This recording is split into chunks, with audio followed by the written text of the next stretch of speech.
ID துறையில் வளர்ந்து வரும் நகரங்கள் பட்டியலில் இருக்கும் கோவையில் மத்திய பட்ஜெட்டில் ஐடி ஊழியர் ஒருவரின் எதிர்பார்ப்பு என்ன விளக்குகிறது இந்த செய்தி தொகுப்பு.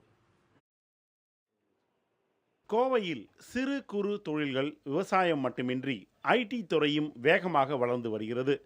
அப்படி ஐடி துறையில் பணிபுரியும் லட்சத்துக்கும் அதிகமான ஊழியர்களில் ஒருவர்தான் கோவை சரவணம்பட்டி பகுதியில் உள்ள ஐடி நிறுவனத்தில் பணிபுரிகிறார். வருமான வரி விலக்கு உச்சவரம்பை உயர்த்தினால் தங்களை போன்ற ஐடி ஊழியர்களுக்கு உதவிகரமாக இருக்கும் என கோரிக்கை விடுக்கிறார் கார்த்திக். எங்கள் ஸ்லாபுக்கு நாங்கள் ஒரு 10% ஐடி பே பண்ணுறோம்.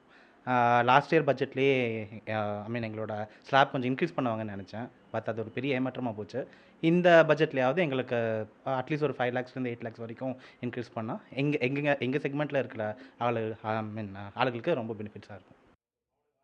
ஆண்டு வருமானமாக 5 லட்சம் ரூபாய் பெறும் கார்த்திக் 10% வருமான வரியாக செலுத்துகிறார்.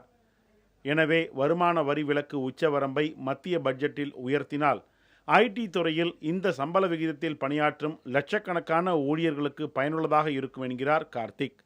தகவல் தொடர்பு துறையை சார்ந்துள்ள பணியாளர்களின் கோரிக்கையானது இந்த பட்ஜெட்டில் வருமான வரி விலக்கு உச்சவரம்பை உயர்த்த வேண்டும் என்பதுதான்.